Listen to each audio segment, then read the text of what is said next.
Morning. आप सबको doctor प्रीति का नमस्कार। आरोग्य विचार के 8वें अध्याय में आप सबका बहुत बहुत स्वागत है।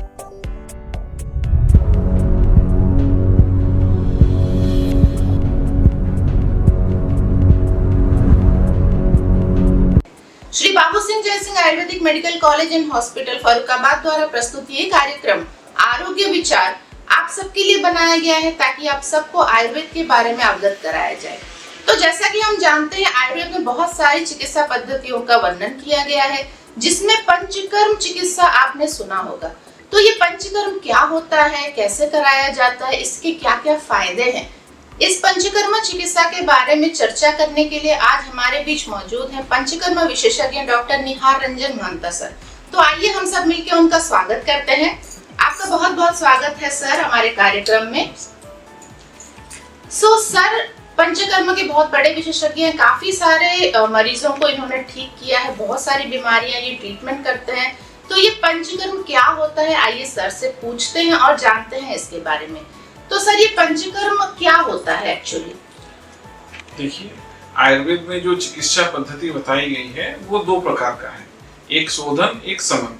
हम जो औषधि खाने के लिए देते हैं और एक जो औषधि दवाई खरीद के खाते हैं वो समन चिकित्सा के अंतर्गत आता है, और बाकी रह जाता है शोधन चिकित्सा, जिसको हम पंचकर्म के नाम से जानते हैं। तो जब रोगी के दोष की मात्रा बहुत ज्यादा होती है या फिर रोग का प्रबलता होता है, ऐसे कंडीशन में रोग को तुरंत ही समन करने के लिए या फिर रोग की गंभीरता को तुरंत कम करने के लिए हम शोधन चिकित्सा अपनाते हैं, और उस प्रक्रिया को पंचकर्म प्रक्रिया कही जाती है। तो सर, ये जो शोधन चिकित्सा बोल रहे हैं, शोधन का मतलब तो नॉर्मली होता है कि प्यूरिफाई करना, यानी हमारे शरीर का प्यूरिफिकेशन होता है। इसमें हमारे शरीर की सफाई हो जाती है, जो भी हमारे शरीर में दोष मौजूद हैं, जो हमारे शरीर को दूषित कर रहे हैं, बीमारियां पैदा कर रहे हैं, इन सबको हम शरीर से बाहर निकाल देते हैं। और शमन चिकित्सा, जैसा कि सर ने बताया, जब हम दवाई लेते हैं तो वो हमारे बॉडी में जितनी भी बीमारियां हैं वो अपने आप कम हो जाती है, उसको हम लोग शमन चिकित्सा बोलते हैं। तो आई होप आपको ये सब चीजें समझ में आ रही होंगी। तो आइए जानते हैं सर से, ये पंचकर्म जो है, इसमें जैसे कि 5 और कर्म को मिला के ये बनाया गया है, तो सर ये 5 कर्म क्या क्या है, क्या बताया गया है? पंचकर्म, जैसे कि आपने बताया अभी, पंचकर्म मतलब 5 कर्म। हमारे शरीर को शोधन करने के लिए हम 5 प्रकार के कर्म का उपयोग करते हैं, जैसे कि वमन, विरेचन, अनुवासन वस्ति, आस्थापन वस्ति और नश्य। वमन जो है वो हमारे ऊर्ध्व मार्ग से दोष को निकालने की बात करता है, मतलब जो हम वोमिटिंग करते हैं उसको हम एक प्रकार से वमन कहेंगे, और जो लूज मोशन होता है, इंड्यूस्ड लूज मोशन है, उसको हम विरेचन कहते हैं। और जो वस्ति है, वस्ति का मतलब है एनेमा, जैसे कि एक आपका अनुवासन वस्ति है जो आपका ऑयल एनेमा है, और एक आस्थापन वस्ति है जो आपका डिकॉक्सन एनेमा है, जिसमें हम कसाय का प्रयोग करते हैं, कसाय की मात्रा ज्यादा होती है। और एक है नश्य, नश्य मतलब नाक में आपका मेडिकेशन करना। इस तरह से 5 प्रकार के शोधन चिकित्सा है, जिसको हम पंचकर्म कह सकते हैं। जी सर, तो पंचकर्म में आपने जो टर्म्स बताए वो काफी डिफिकल्ट है, हमारी आम जनता को ये समझने में हो सकता है तकलीफ हो, तो हम लोग एक एक करके इसको डिस्कशन करते हैं सर। तो जैसा कि पहला सर ने बताया कि वमन चिकित्सा, वमन चिकित्सा में वॉमिटिंग कराई जाती है या उल्टी कराई जाती है, जो सर बताना चाहते हैं। तो ये सर, इसमें कैसे, किस तरह से ये प्रोसीजर किया जाता है? प्रोसीजर से सबसे पहले हमें ये जानने की आवश्यकता है कि वमन हम किसको करेंगे, क्यों करेंगे। तो जो मरीज को कफ की दोष की प्रबलता होगी या फिर जो मरीज को कफ प्रधान रोग होगा, हम उसको वमन करेंगे। तो कफ के लिए वमन को श्रेष्ठ चिकित्सा बताई गई है। तो जहां पर भी हमें कफ दोष की अधिकता दिखाई पड़े, उस जगह पे हमें वमन करनी है। तो वमन के लिए और भी रोगों के बारे में बताया गया है, जैसे कि नवज्वर, जहाँ पे नया नया ज्वर उत्पन्न हो रहा है, जैसे जिस ज्वर में सबसे पहले हमारे हरिपुलेशंस होती है, ऐसे कंडीशन में हम ऐसे कंडीशन में वमन कर सकते हैं। उसके साथ साथ जो आपका मधुमेह है, अधोग रक्तपित्त है, जो ब्लीडिंग डिसऑर्डर्स हो रहा है, या फिर आम कंडीशन है, अजीर्ण है, ऐसे कंडीशन में हम वमन कर्म कर सकते हैं। और वमन कर्म करने के लिए हमें कुछ स्पेसिफिक प्रोसेस को फॉलो करना पड़ता है। जहाँ पे पेशेंट को जी मिचला रहा है, नोजिया हो रही है, वैसे कंडीशन में हम पेशेंट को तुरंत औषधि देके वमन कर सकते हैं। अगर ऐसा नहीं है, पेशेंट को कफ की प्रबलता है, पेशेंट की शरीर में भारीपन है, उसको खाना अच्छे से हजम नहीं हो रहा है, तो ऐसे कंडीशन में हम पेशेंट को थोड़ा दीपन पाचन करेंगे, मतलब उसकी डाइजेशन को इम्प्रूव करेंगे। उसके साथ साथ उसको थोड़ा स्नेहपान करवाएंगे। वो स्नेहपान 3 दिन तक हो सकता है, 5 दिन तक हो सकता है, या फिर 7 दिन तक हो सकता है। और स्नेहपान के बाद हम उसे थोड़ा मसाज स्टीम करेंगे 1 दिन के लिए, और नेक्स्ट डे उसको वोमिटिंग करेंगे, वमन कर्म करेंगे। तो जैसा कि सर ने बताया कि वमन कर्म में हम दवाई बना के पेशेंट को पिला देते हैं, और वो दवाई क्या करती है, जितने भी दोष हैं हमारे जितने भी दोष हैं ऊर्ध्व शरीर में, वो सारे उल्टी से बाहर निकल जाते हैं, है ना। और इसके बाद सर सेकंड पॉइंट आपने बताया था विरेचन। तो विरेचन में लूज मोशन सर बता रहे थे कि इंड्यूस कराया जाता है, तो सर वो भी किस तरह का प्रोसीजर है, आप थोड़ा उसके बारे में भी बताइए। जैसे कि हमने वमन में पेशेंट को स्नेहपान करवाया, घी या फिर तेल का सेवन करवाया 3 दिन, 5 दिन या 7 दिन तक, विरेचन में भी वैसा ही प्रोसेस है। वो स्नेहपान का काल जो है 7 दिन तक हमें करना पड़ता है। लेकिन वमन में जहां हम 1 दिन के लिए मसाज स्टीम करते हैं, विरेचन में 2 दिन तक करना पड़ता है, और फिर नेक्स्ट डे तीसरे दिन हम उसको विरेचन सेवन करने के लिए देते हैं।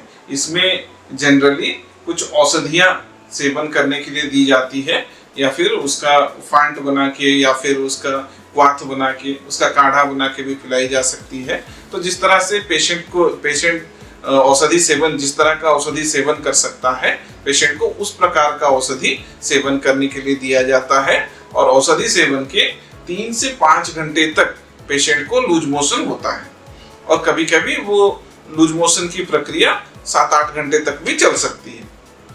तो इसमें थोड़ा ध्यान ये रखने वाली बात होती है कि विरेचन में जब भी लूज मोशन हमें होता है तो डिहाइड्रेशन होने की चांसेस है। इसलिए जितनी बार भी पेशेंट को मोशन हो, हमें पेशेंट को पानी पीने के लिए देना है, तो पेशेंट डिहाइड्रेटेड नहीं होगा, उसके शरीर में इलेक्ट्रोलाइट की कमी नहीं होगी, वो हेल्दी रहेगा। खाली उसका रोग की हानि होगी और कुछ नहीं होगा। जी सर, और ये विरेचन हम कौन कौन से डिजीज में कर सकते हैं? जैसे हमारी आम जनता को कुछ इन्फॉर्मेशन चाहिए होगी, कौन कौन सी बीमारियों में यूज किया जा सकता है? जैसे कि जितने भी पित्तज रोग हैं, जहाँ पे भी हमारे शरीर में बर्निंग सेंसेशन हो रही है, या फिर अम्लपित्त बीमारी है, सीने में जलन, खट्टी डकार हो रही है, या फिर श्वास की, दमे की दिक्कत है, ऐसे कंडीशन में हम विरेचन कर सकते हैं। उसके साथ साथ जितने भी स्किन डिसऑर्डर हैं, चाहे सोरियासिस हो, एक्जिमा हो, या फिर मुहासे आ रहे हैं, ऐसे कंडीशन में हम विरेचन कर सकते हैं। ये रक्त का शोधन करने के लिए एक बहुत अच्छी प्रक्रिया है। तो सर ने बहुत अच्छी बात बताई, आप लोगों को भी बहुत सारी बीमारियां सर ने बताई। ये बीमारियां अगर किसी को आपको दिक्कत कर रही है, परेशान कर रही है, तो आप लोग जरूर आइए हमारे कॉलेज में। ये सारे प्रोसीजर्स हमारे कॉलेज में कराए जाते हैं। इसके बाद हमने वमन और विरेचन तो आपको बता दिया। अब तीसरे नंबर पे आता है वस्ती। वस्ती में सर ने 2 प्रकार की वस्ती बताई थी, अनुवासन वस्ती और आस्थापन वस्ती। तो सर ये वस्ती में किस तरह का प्रोसीजर होता है, ये क्या कराया जाता है? वस्ती मतलब एनेमा। हम इन जनरल बात करें तो वस्ती का मतलब है एनेमा। कभी भी किसी पेशेंट को आप लोगों ने देखा होगा, जानते होंगे, कभी अगर कोई हॉस्पिटलाइज हुआ है या फिर सर्जरी के लिए गया है तो उसको एनेमा दी जाती है। वही प्रक्रिया आयुर्वेद में वर्षों पहले से चली आ रही है। तो यहाँ पे एक मेडिकेटेड ऑयल का एनेमा दी जाती है, जिसको हम अनुवासन वस्ती कहते हैं। और उसके साथ साथ कुछ औषधि द्रव्य को मिला के, हम औषधि का काढ़ा मिला के हम कसाई वस्ती बनाते हैं। तो इस तरह से 2 प्रकार का वस्ती है। और वस्ती कहाँ पे देंगे, उस हिसाब से भी वस्ती का प्रकारभेद की गई है। जो हम मलद्वार में देते हैं वस्ती, तो उसको हम केवल वस्ती नाम से कहते हैं। और जब हम मूत्र मार्ग में या फिर आपके उत्तर मार्ग में, अपत्य मार्ग में देंगे, तो हम उसे उत्तर वस्ती नाम से नामित करते हैं। जी सर। सो बेसिकली ये जो वस्ती की जो दवाइयाँ हैं, चाहे वो तेल से आप बनाएं या फिर कषाय से बनाई जाती हैं, तो ये सारी गुद मार्ग से दी जाती हैं, या फिर आप उत्तर मार्ग का भी यूज कर सकते हैं। फीमेल्स में भी ये दी जाती हैं, मेल्स में भी दी जाती हैं। तो ये वस्ती और उत्तर वस्ती इस तरह से भी आप इसको समझ सकते हैं। इसके बाद सर आपने एक नस्य वाला प्रोसीजर बताया था 5वें नंबर में, तो इस नस्य में क्या किया जाता है? नस्य एक स्पेशलाइज्ड ट्रीटमेंट है जिसमें हमें नाक में मेडिसिन डालते हैं, और मेडिसिन डालने के लिए भी अलग अलग विधि है। विधि के हिसाब से नस्य के प्रकार भेद बताई गई है। जैसे प्रधमन नस्य है तो नाक में पाउडर डाली जाती है। अगर हम धूमपान कर रहे हैं तो उसे धूम नस्य कही जाती है। एक मर्श नस्य है, एक प्रतिमर्श नस्य है। मर्श और प्रतिमर्श दोनों में तेल का इस्तेमाल किया जाता है। मर्श में तेल की मात्रा ज्यादा होती है, प्रतिमर्श में कम होता है। और एक अवपीड़न नस्य है जहाँ पे हम औषधि को निचोड़ के ड्रप करके उसको नाक में डालते हैं। तो इस तरह से 5 प्रकार नस्य है। लेकिन सबसे बड़ी चीज, इसको इस्तेमाल कहाँ पे करनी चाहिए ये हमें ध्यान में रहना चाहिए कि हमें क्या दिक्कत है कि हम नस्य करेंगे। जितने भी बीमारी हमारे ऊर्ध्वजत्रु में होता है, बेसिकली हमारे क्लाविकल्स के ऊपर सुप्रा क्लाविकुलर रीजन में जितने भी हमारे रोग होते हैं, किसी भी प्रकार का रोग हो, चाहे आप कह सकते हैं कंठगत रोग हो, दंतगत रोग हो, या फिर आपका सिर दर्द हो, कोई भी रोग हो, हम सभी में नस्य का उपयोग करेंगे। ठीक है जी सर, तो बहुत अच्छी बात बताई यहाँ पे सर ने। तो हमारे ऊर्ध्वजत्रुगत क्लैविकल बोन जो होते हैं, यहाँ की जो क्लैविकल बोन होती है, इसके ऊपर के जितने भी अंग हैं उसमें हम लोग नस्य दे सकते हैं। गले के रोग, मुंह के रोग, दांत के रोग, आंख, कान, तो ये नाक के रोग, जितनी भी हमारी बीमारियां हैं इसमें, उसमें हम लोग नस्य करते हैं। सर ये तो बहुत अच्छी प्रोसीजर्स और काफी सारा इसका बेनिफिट भी है। तो बहुत सारे सर ऐसे डिजीजेस हैं जैसे कि जोड़ों का दर्द है, शरीर में दर्द हो रहा है, पेन हो रहा है, अलग अलग जॉइंट्स में पेन हो रहा है, तो उसमें पंचकर्म का क्या चीज हम यूज कर सकते हैं इनमें से? जैसे कि जोड़ों की दर्द की बात की जाए तो वो ऑस्टियोआर्थराइटिस की वजह से होता है, या फिर एज रिलेटेड डिसऑर्डर हम कह सकते हैं। तो ऐसे कंडीशन में वस्ती सबसे बढ़िया ट्रीटमेंट होता है। लेकिन जो वस्ती लेने में भी सक्षम ना हो, वो केवल अभ्यंग स्वेदन करें, अर्थात तेल से मसाज करें पूरे बॉडी का, और स्वेदन करें, स्टीम करें, या फिर पोटली से सिकाई करें, उससे फायदा मिलता है। जी सर, तो सर ने बहुत अच्छी बात बताई। तो सर एक चीज मेरे मन में सवाल आ रहा है कि जैसे ये 5 कर्म बताए गए हैं, कोई पेशेंट अगर हमारे पास आता है तो क्या हम डायरेक्टली उसका वमन उसी दिन करा सकते हैं, या फिर उससे पहले भी कोई प्रोसीजर कराया जाता है, ऐसा कुछ है? हाँ, अगर एक कंडीशन है जिसको हम सद्य वमन कहते हैं, अगर पेशेंट को जी मिचला रहा है, नोजिया हो रही है, तो ऐसे कंडीशन में हम उसको सद्य वमन कर सकते हैं। वमन करने से पहले हमें थोड़ा उसको मसाज टीम करना होता है, उसके बाद हम तुरंत ही उसको वमन कर सकते हैं। लेकिन जहाँ पे ऐसी कंडीशन नहीं है, प्रोल्लास जी मिचलाना नहीं है, ऐसे कंडीशन में हम पेशेंट को पहले दीपन पाचन करेंगे, फिर स्नेहपान करेंगे, फिर उसके बाद हम वमन के लिए उसके बाद हम उसको वमन कर्म करवाएंगे। तो सर ने बहुत अच्छी बात बताई है। जितने भी 5 कर्म हैं उससे पहले पूर्व कर्म किया जाता है, जिसमें स्नेहन, स्वेदन, ये सारी चीजें आती हैं। तो पेशेंट की मालिश कराई जाती है, सिकाई कराई जाती है। बहुत सारी बीमारियों का इलाज पंचकर्म से हो सकता है। एक चीज सर और मैं आपसे पूछना चाहती हूँ, एक रक्त मोक्षण भी बताया गया है, तो ये इस पंचकर्म में आता है या फिर ये कुछ अलग चिकित्सा बताई गई है आयुर्वेद में? नहीं, रक्तमोक्षण आयुर्वेद में ही वर्णन किया गया है शोधन प्रक्रिया में, लेकिन पंचकर्म में उसको शामिल नहीं किया गया, क्योंकि ये स्पेसिफिकली रक्त का दूषित जन्य जितने विकार होते हैं, व्याधियां होते हैं, उस जगह पे रक्तमोक्षण करने की बात बताई गई है। या फिर जहाँ पे पंचकर्म के सारे कर्म करने के बाद भी बीमारी में कोई भी फायदा नहीं मिल रहा है, ऐसे कंडीशन में रक्तमोक्षण की बात बताई गई है। तो शोधन चिकित्सा ये है, लेकिन पंचकर्म में इसका वर्णन नहीं है। तो सर रक्तमोक्षण में हमारा अगर खून दूषित हो जाए तो उससे होने वाली बीमारियों की चिकित्सा रक्तमोक्षण द्वारा की जा सकती है। तो सर ने आज बहुत सारी चीजें बताई और आई थिंक आप लोगों को भी ये चीजें समझ में आई होंगी कि इतनी सारी बीमारियां हैं जो कि आप मॉडर्न ट्रीटमेंट लेने जाते हैं, एलोपैथी से ट्रीटमेंट कराते हैं, उसमें क्या करते हैं आप लोगों को पेन किलर्स दे देते हैं, कुछ देर तक आपको आराम होता है, फिर 2 घंटे 4 घंटे बाद आपको फिर से दर्द शुरू हो जाता है, फिर से प्रॉब्लम होने लगती है ना।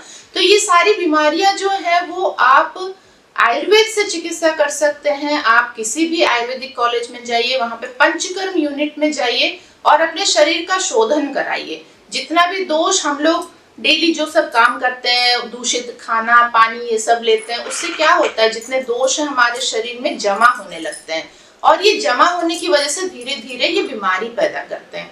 तो इन सारे दोषों को बाहर निकालने के लिए, मुंह के मार्ग से या फिर गुद मार्ग से बाहर निकालने के लिए हम लोग क्या करते हैं, पंचकर्म की चिकित्सा करते हैं। और पंचकर्म की चिकित्सा से बिल्कुल बहुत ही अच्छा फायदा होता है, बहुत लाभ होता है। बहुत सारे मरीज हमारे हॉस्पिटल से लाभान्वित होके गए हैं और मैं आप सबसे यही कहूंगी कि आप सब भी हमारे कॉलेज आए, श्री बाबू सिंह जय Singh Ayurvedic medical college and hospital, जो फर्रुखाबाद बेवर रोड पे स्थित है। और आप लोग भी आके पंचकर्म यूनिट विजिट करें, वहां पे हमारे डॉक्टर साहब बैठते हैं और डॉक्टर साहब बहुत ही अच्छे विशेषज्ञ हैं, आपको बहुत अच्छी सलाह देंगे ये। तो इसी के साथ हम लोग डॉक्टर साहब को धन्यवाद करते हैं। बहुत बहुत धन्यवाद सर, आप हमारे कार्यक्रम में आए और आपने हमारी जनता को इतनी सारी जानकारी दी और इतने सारी डिजीजेस के बारे में बताया, पंचकर्म चिकित्सा के बारे में बताया। सो बहुत बहुत धन्यवाद सर। आगे भी हम अपेक्षा करेंगे कि आप हमारे पास आएं और हमें और भी जानकारी दें दूसरी चीजों के बारे में। आज आप लोगों को बहुत सारी जानकारी मिली एंड आई होप आप लोगों को ये चीजें समझ में आई होंगी। अगर आपको कोई भी डाउट है, आप हमें कमेंट बॉक्स में जरूर पूछिए, हम आपके डाउट जरूर क्लियर करेंगे। कोई भी प्रकार की बीमारी है, आपको बहुत दिक्कत दे रही है, आपको बहुत परेशानी हो रही है उससे, तो आप कमेंट बॉक्स में जरूर लिखिए, हम आपको सही राह दिखाएंगे। तो इसी के साथ आज का एपिसोड खत्म होता है। फिर मिलेंगे अगले हफ्ते एक नए एपिसोड के साथ और एक नए गेस्ट के साथ। सो आप सबको मेरा नमस्कार। Thank you so much.